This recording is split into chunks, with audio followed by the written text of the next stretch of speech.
Oh my goodness, yeah. Mom, can I do it? One time for the birthday girl. Two times for the birthday girl. Three times for the birthday girl. Let's get up and meet the birthday girl.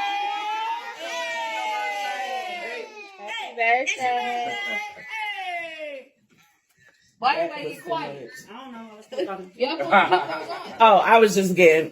Kei'Mani Latigue was just days away from turning 14 when her body was discovered in Toledo, Ohio on March the 24th, 2025. Authorities believe that Kei'Mani's alleged father, Darnell Jones, is responsible for the horrific circumstances surrounding her death. At the time of her passing, Kei'Mani had been staying with her grandmother and legal guardian, Dorothy Latigue. According to Dorothy, she left for an overnight work shift on March the 16th, 2025, leaving Kei'Mani at the house. When Dorothy returned home the morning of March the 17th, she found the house to be in disarray. Kei'Mani's glasses, which she needed to see, were left behind. Dorothy also discovered Kei'Mani's PJs and underwear in the house. The stove was on and gas had filled the air. Additionally, Dorothy noticed that the door was unlocked, which was not typical for Kei'Mani. As a latchkey kid, Kei'Mani would have always locked the door if she had left the house. Now, Dorothy says that she tried to reach Kei'Mani that morning but couldn't get in contact with her. Dorothy says she called the school and they confirmed that Kei'Mani had not attended school on March the 17th. However, there has been some uncertainty about if Kei'Mani actually went to school on March the 17th. According to Kei'Mani's biological mother, she claims that Kei'Mani friends told her that Kei'Mani did attend school on March the 17th. Now, authorities have yet to officially comment on if Kei'Mani was at school that day. However, authorities have said that Kei'Mani was the last confirmed sighting of Kei'Mani was on March the 16th, 2025. There's been a major update in this case. Remember, the last update was that Darnell Jones, who's believed to be Kei'Mani's biological father, that he had fled from Toledo to Columbus. Well, now, in order for him to face the charges against Kei'Mani, Columbus have dropped the charges so that he could be brought back to Toledo. So he is currently in the medical ward at Toledo, Ohio, and today he faced the judge. Most heinous in nature. Court's going to set bond on the murder at $2 million, no 10%. It's going to be $1 million on the felonious, $1 million on the abduction, no 10%. No contact with the alleged victim's family, no contact with any minor children. Electronic monitoring on the murder if he posts, and defendants to surrender any passport that he may be in possession of. When would you like to set this? He has no passport, Judge. April 24th, please. No time waiver. Again, to April 24th, there's no time waiver. That'll be in courtroom 3 at 9 a.m. Motions to dismiss could be submitted in writing. At that point, it should be Judge Lanzinger on that date, and he's in courtroom 3 next week. I've already discussed with him that motions could be filed regarding motion to dismiss based on the affidavit being defective or not complete. Anything else from either party? No, thank you, Your Honor.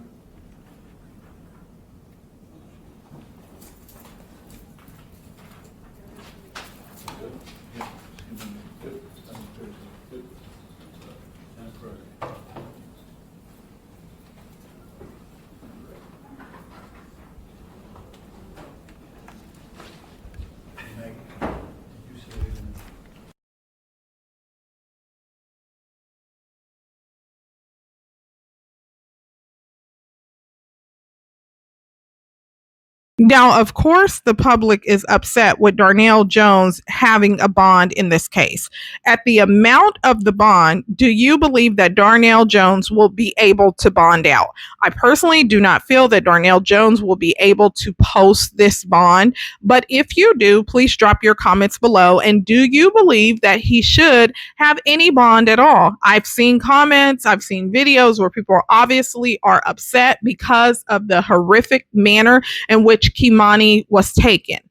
In addition to this, Darnell Jones has allegedly made a confession. And in this confession, he admits that he is responsible for the wound that ended Kei'Mani's life. He admitted to authorities in this new court affidavit that was filed that he's responsible for inflicting the wound on Kei'Mani that ended her life. He told authorities that he involuntarily took Kei'Mani from the home, but what he did not tell authorities was the motive for why he did this. Now, if you're following the case, then you know that Dorothy Latigue did a past interview with the news station. In that interview, Dorothy disclosed to the news reporter that Darnell had confessed. A lot of people were questioning whether or not Dorothy was being forthcoming with that information and saying, well, how would she know this? Because when reporters posed the question to the police chief of if Darnell Jones had confessed, he was hesitant. He said, I need to get with prosecutors. Obviously, he has now gotten with the prosecutors and they've okayed for him to tell us that Darnell Jones has given a confession. So he confessed to it. He said he inflicted the wound that ultimately led to her unaliving.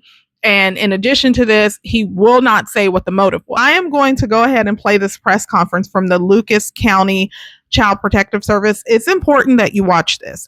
The director held this press conference and he wanted to address the public and he wanted to clarify the Child Protective Service involvement in Kei'Mani's case. Now, the significance here is that there's been this question about if Darnell was named to be the biological father. So pay attention to what he says about the DNA testing that was done and whether or not Darnell Jones was named as the biological father and how they would have handled things when a father is involved. Okay. In addition to this, he answers questions and he clarifies about the reports or the allegations because there were teachers that came forward and they said that they consistently called Child Protective Services and made reports because of the bruising that they saw on Kei'Mani. So he is going to address that. A week ago, just 4 days after we learned of Kei'Mani's murder, we did release a timeline of our involvement. And you can find that on our website, lucaskids.net. It's the first thing that pops up when you go there. I'd like to cover some of the important aspects of that timeline with you now. So we received 2 separate allegations of excessive physical discipline by Kei'Mani's grandmother. The first was in December of 2023, 16 months before her murder. And the second was March of 2024, 12 months before her murder. Now you'll see on our website that we received 2 referrals in March of 2024. It's important to understand that those 2 referrals were made within hours of each other and they related to the same event. So there were not 3 separate investigations, there were just 2. One in December of 2023, one in March 2024.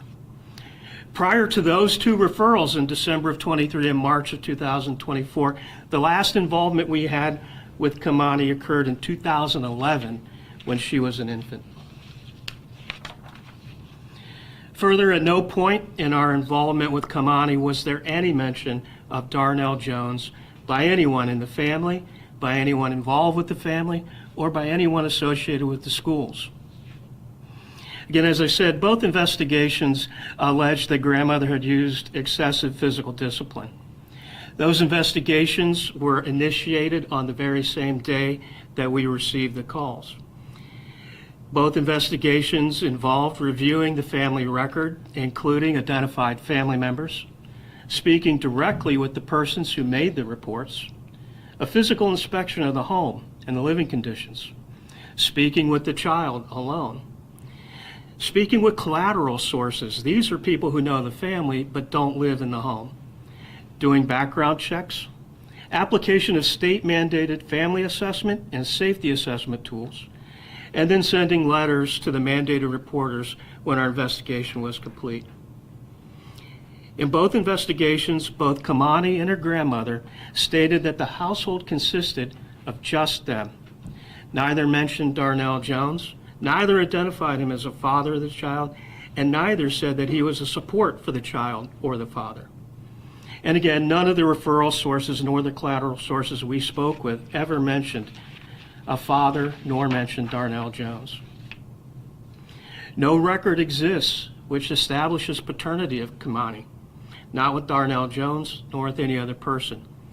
There was, back in 2011, an alleged father who was excluded by genetic testing. Subsequent to that, though, there has been no efforts that we can discover to identify a father of Kei'Mani. At the conclusion of both those comprehensive investigations, a team decision was made where it was determined that it would be inappropriate to ask the juvenile court to remove Kei'Mani from her current caregiver. That team decision was made by the supervisor of the caseworker, and in consultation with those documents and tools that I indicated. I think it's important to understand that almost no decision here at Lucas County Children's Services is made by one person alone. Instead of seeking or asking the juvenile court to remove Kei'Mani from the care of her grandmother, we provided short-term services and referred the family to other community supports. Again, our last referral of child abuse or neglect with respect to Kei'Mani was received on March 21st, 2024, more than 1 year prior to her murder. I'm aware of the media reports in which community members have stated that they have called us multiple times and that additional reports were filed, perhaps during the 2024-2025 school year, regarding Kei'Mani's care. This is a concern to us here at Lucas County, because I want to be clear. We have no record of any call from a mandated reporter or community member for an entire year prior to her murder. We have no record of anyone from Toledo Public Schools ever calling us with respect to Kei'Mani. We have no record of anyone calling us ever with concerns about Darnell Jones. Therefore, I'm asking anyone who believes that they may have called Lucas County Children's Services regarding Kei'Mani within the past year, please call our Family Center hotline, and that number is at 419-213-3833. That's not the Child Abuse Prevention Hotline. That's the Family Center hotline, 419-213-3833. Let us know when you think the call was made. Let us know who you think you called, but most importantly, let us know what number you called from. When we get that information, we'll work together with you and our telephone provider to figure out what happened. Then we'll report the results of that investigation back to the community. So mandated reporters are vital to our system. Last year alone, we received 13,000 allegations of child abuse and neglect. 9,000 of those came from mandated reporters. That's 70%. Because of that, we'll be reaching out to our mandated reporters starting very soon to discuss the reporting process and hear any feedback that they might have. Specifically, I'll be emphasizing when they have concerns of child abuse or neglect, it's important that they call our child abuse hotline, and only our child abuse hotline. The number's on our website, lucaskids.net, and is 419-213-2273. And then 2273 is CARE. So it's 419-213-CARE. It can't be deleted by anyone at the county or state level. It's there forever. The second thing is that it links the child with all of the past history of that family, including persons identified as a family member, any past reports, and whether or not any county has current involvement with this family. And that's irrespective of the county that created these documents. This is a statewide database. So when you call, so if somebody had called with Kei'Mani, we would automatically know everything there is to know in that system about her and all of that, but only if it's referred to that child abuse hotline.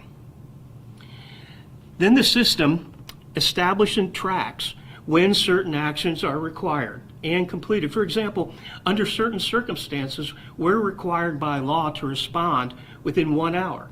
What starts that clock is that call to our child abuse hotline. You've probably seen, I would imagine, the teacher from Bennett Venture that has mentioned calling in. So it is your belief, and you believe in your records, that you do not have record of that teacher ever calling, is that correct? We do have a record of that teacher calling. Again, let's be clear on what I said. We do acknowledge that the community called in December of 2023. So that teacher is one of those, or in 23 or 24? Yes. Okay. Which one was that? And I'm not gonna, I can't go that deep. I just will say that we have confirmed that those calls occurred. Okay, all right. I just want to make clear that she's come public about saying that. I want to make sure that that was the one you had record of. Yes. Okay. And so you're saying that nobody between March of 24 to present, or to the time of the murder, had ever called and had ever given you any information? That's That's correct. There's no record of any call. Is there a possibility they could have called another number, or could have called somebody else, or anything like that? Is there an issue where maybe there's too many phone numbers or too many different avenues to call? That certainly is a possibility. It's something that I want to explore, which is why I've asked the community to come forward if they believe they called within the last year. And if they can tell us, sometimes they can say, yeah, here's what I went on the website and this is the number I called. If it's our child abuse hotline, then we know that's probably where it went. They may have called somewhere else. If that's the case, then I want to know what happened, and we'll look at what procedures or policies we can change. But that's the purpose of me telling mandated reporters, please, it's so important that when you call, use our child abuse prevention hotline. Do those other numbers have the same sort of record system that the child abuse one does? So you guys are able to go back and see that maybe that call was made that they're saying? I believe that our carrier will be able to tell us when we receive calls. I will say that with our child abuse hotline, there are additional safeguards and additional redundancy that applies. Question for you about Grandma. Did Grandma have kids in her care, and did she have any kids removed from her care by Children's Services? Yeah, unfortunately that exceeds the statutory authority I have. I can only talk about this particular case. Okay, because I've heard concerns from people that were children taken and they couldn't figure out why Kei'Mani was still there. Yeah, unfortunately I'm only allowed to talk about Kei'Mani's case. Okay. In the discussions that investigators had with her, did she deny that there was any abuse in this 23 and 24 interaction? Can you describe to us what she was saying to your investigators? Well, you use the term abuse, which is actually a legal term. Grandmother did indicate and did admit that she had used physical discipline. And was Kei'Mani okay with it? I think Kei'Mani stated she understood the reason for it, but I don't know that she was so okay with it. But did she ever ask, was she okay with what had happened to the point where she was okay staying in the home? Yes, Kei'Mani indicated on both occasions and to school officials that she felt safe in the home. And how do you parse that out when the adults in the room and there may be other external pressures? How do you parse out that that kid is really telling you what he or she really feels and just isn't worried about that person standing in the corner of the other room? Yeah, absolutely. So that's why we speak with the child alone, and I understand that that might be different than speaking elsewhere. We also, that's why we look at other collateral sources, look at other statements that the child has made. We ask her what her supports are, and then we follow up with those. And the grandmother has said before that, she was corrected in how to properly handle situations like this, and she said that she was told, one swat on the butt. Is that something that a caseworker or anyone would ever tell a guardian that that's appropriate? Lucas County Children's Services does not endorse, and we don't recommend the use of any corporal punishment. However, Ohio law does state that that is a decision that is reserved to the parents, and that if parents decide in using their exclusive judgment to use corporal punishment, we do provide guidance on how to do that. And we would say to use, if you have to do that, use an open hand on a non-sensitive area. Don't leave marks. Don't use an object. Was there any sort of background check done into the grandmother? Yes. Was there anything that raised any flags based off of her criminal history? There were none. If Dad was part, if it ever had surfaced in a conversation, or if he had come up, would that have made your work any different? Would the caseworker have handled it any differently if Dads were listed or mentioned? Yeah, absolutely. If there's a father that's identified, we have to talk with all the principals in the case. So the identified can be two ways. One, established as the father in the case, and we have a record of that. Or the child can identify somebody that they view either as a father, an alleged father, or an actual father. So if anybody, if either one of those things had happened, if our database had indicated we had an identified established father, we would have been required to reach out to that individual. If the child had identified, hey, this gentleman is Dad, or he is a support, or I view him as Dad, we would have reached out. Those did not occur in December or March of last year. And would that have changed what you would have done when it comes to a placement with her if Dad had surfaced? No, I suppose it depends on what we would have learned.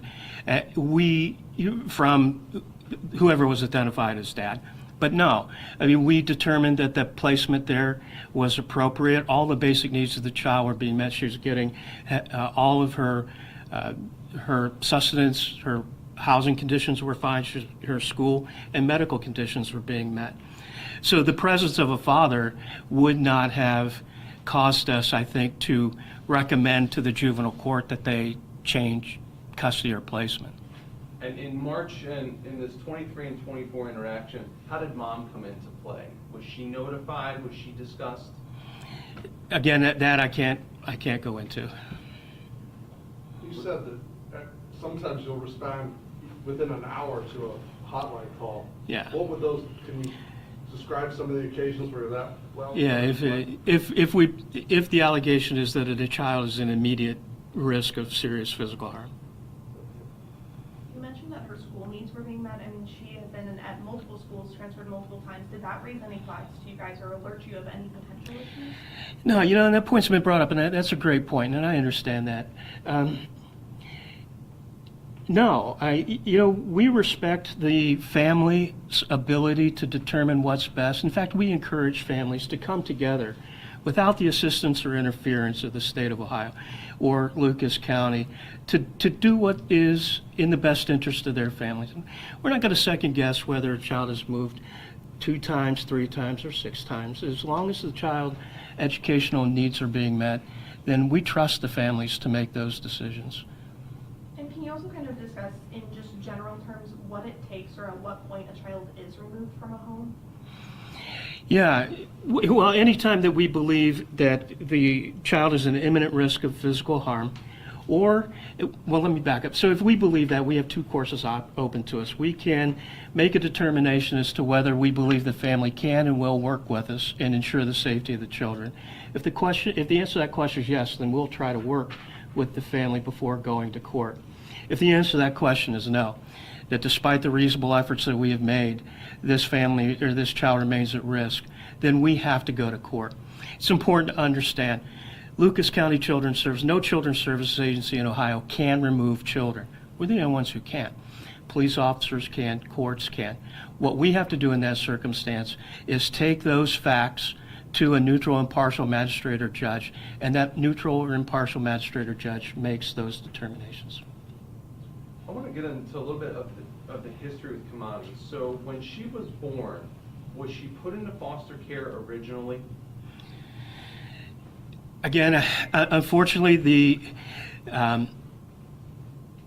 my reading of the statute, which I'll provide you a copy of, does not allow me to go back further than that, just to say a timeline of the history. I'm allowed to talk about the timeline of the events that were relatively close and involved the current caregivers, but caregivers that weren't involved with this, I just can't go that far back. Okay, so can you tell us then when she was put into care of Grandma? No, because all we have are statements from family members. I don't have any, there's no documentation as to when that occurred. There's no documentation when she was put into Grandma's care? Correct. How'd she get into grandma's care then? I can't go into that either. Another thing community residents have brought up, the thoroughness. When you interacted with her in 24 and 23, people have concerns about the thoroughness. Was everything done? Was it a cursory check? Was it a quick one? Do you feel comfortable with the thoroughness that the caseworkers went through in both of those instances? Absolutely. There's no, you know, this is one of the, this is a case that both of these assessments I look back and I say, there's nothing I say I wish we'd have done differently. We did everything that you would expect is consistent with best practice.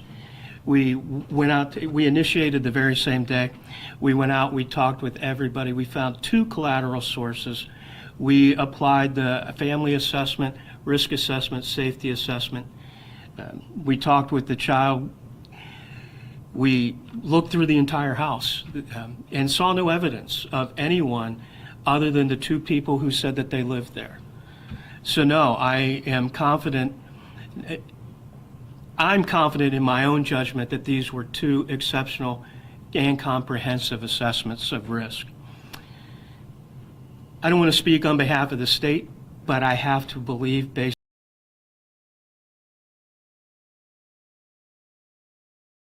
You got this? Yeah. You got this. You got this. Let's roll, bro. I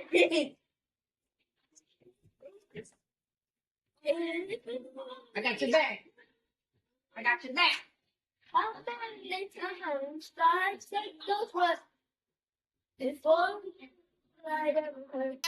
Oh my goodness, yeah.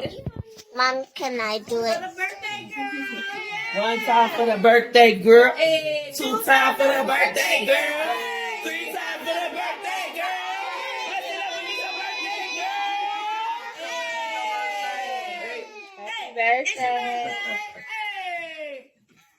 Why everybody get quiet? I don't know. I was still talking. Oh, I was just getting pumped up, you know what I'm saying? All right, here we go. Let's go. Don't get your ass. All right. We just gonna kick it off with a happy birthday and then we can go on. Okay. Happy birthday to you. Happy birthday to you. Happy birthday, dear Kei'Mani. Happy birthday to you. How old are you? 11. How old are you? 11. How old are you? 11. How old are you? 11. Make a wish. Let's stop. Happy